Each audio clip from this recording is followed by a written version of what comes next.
नमस्कार, स्वागत है आप सभी का आर्य न्यूज पर। आपके साथ मैं हूं पल्लवी रविंद्र सिंह। ये फटाफट अंदाज में एक नजर डालते हैं देश और दुनिया की तमाम बड़ी खबरों पर। आरजेडी सांसद अमरिंदर धारी सिंह का प्रवर्तन निदेशालय ने गिरफ्तार कर लिया है। गिरफ्तारी दिल्ली के डिफेंस कॉलोनी इलाके से की गई है। उन पर फर्टिलाइजर घोटाले का आरोप। रामदेव बाबा बोलते हुए नजर आ रहे हैं कि मॉडर्ना मेडिकल साइंस में बहुत बड़ा घोटाला हुआ है। इसको ड्रग माफिया बोले, फार्मा माफिया बोले, मेडिकल माफिया बोले या मेडिकल टेररिज्म बोले, यह एक बड़ा षड्यंत्र। डोमिनिका की जेल में बंद भारत के भगोड़े हीरा कारोबारी मेहुल चौकसी को वहां की अदालत से बड़ा झटका लगा है। डोमिनिका की एक मजिस्ट्रेट अदालत ने भगोड़े हीरा कारोबारी चौकसी के देश में अवैध प्रवेश के मामले में उसकी जमानत याचिका खारिज कर दी। कैबिनेट बैठक के दौरान कांग्रेस सरकार के दो मंत्री आपस में एक मुद्दे पर भिड़ गए। दोनों की बहस बैठक के बाद भी चलती रही। हालांकि कई वरिष्ठ मंत्रियों ने बीच बचाव की कोशिश की। दोनों मंत्री बैठक में मुख्यमंत्री अशोक गहलोत के सामने बहस करने लगे। सीबीएसई के बाद अब उत्तर प्रदेश बोर्ड की 12वीं कक्षा की परीक्षा भी रद्द कर दी गई है। विद्यार्थियों को आंतरिक मूल्यांकन के जरिए पास किया जाएगा। मंगलवार को प्रधानमंत्री नरेंद्र मोदी ने सीबीएसई की 12वीं कक्षा की परीक्षा को रद्द करने की घोषणा की थी।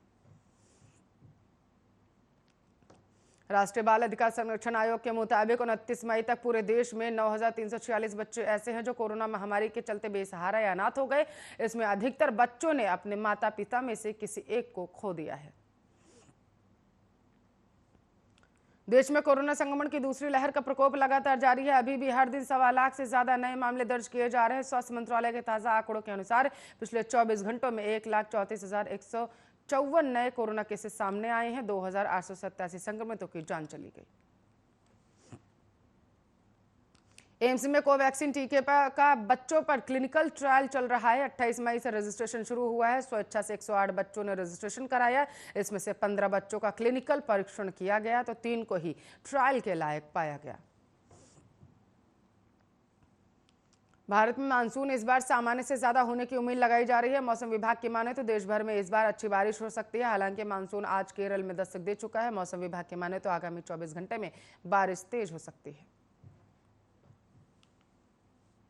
साध्वी यौन शोषण के मामले में रोहतक की सुनारिया जेल में बंद बाबा राम रहीम के पेट में बुधवार शाम को अचानक दर्द हुआ। इसके बाद पीजीआई में 5 डॉक्टरों की टीम राम रहीम की जांच कर रही है।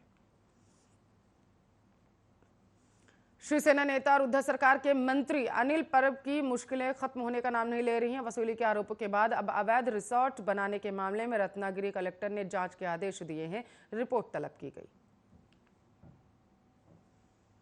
कोरोना पर काबू पाने के लिए महाराष्ट्र की सरकार ने अनोखी योजना की शुरुआत कर दी है। इसके तहत कोरोना को अच्छे तरीके से प्रतिबंधित करने वाले गांवों को 50 लाख रुपए तक का पुरस्कार दिया जाएगा। राज्य के ग्रामीण विकास मंत्री ने यह घोषणा की। मकान मालिक और किराएदार के नजरिए से एक अहम फैसला लिया गया। प्रधानमंत्री नरेंद्र मोदी की अध्यक्षता में हुई केंद्रीय कैबिनेट की बैठक में मॉडल टेनेंसी एक्ट के प्रारूप को मंजूरी दे दी गई है। इसमें मकान मालिकों और किराएदारों के हितों को देखते हुए कई प्रावधान किए गए।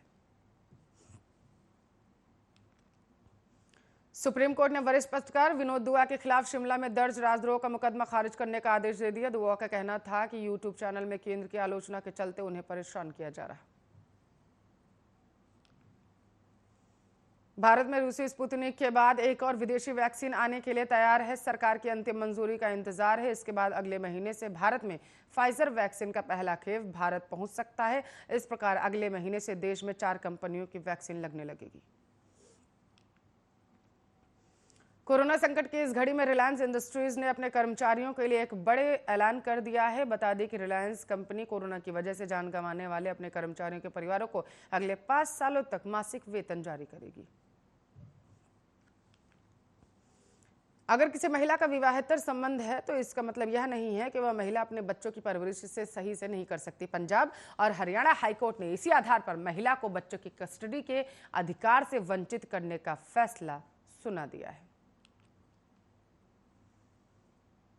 अब अगर पेंशनभोगी नियमों की अवहेलना करते हैं तो उसकी पेंशन रोकी या विड्रॉ की जा सकती है। नियमों में इस बदलाव के सिक्योरिटी और इंटेलिजेंस ऑर्गेनाइजेशंस के सेवानिवृत्त अधिकारियों पर इम्पैक्ट की संभावना है।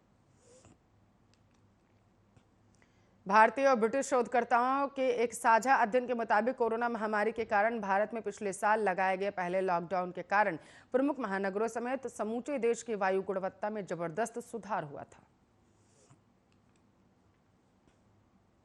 दिल्ली के मादीपुर में जूता फैक्ट्री में गुरुवार दिन में भीषण आग लग जाने से अफरा तफरी का माहौल बन गया। दमकल की 24 गाड़ियां मौके पर मौजूद हैं। राहत बचाव कार्य लगातार जारी।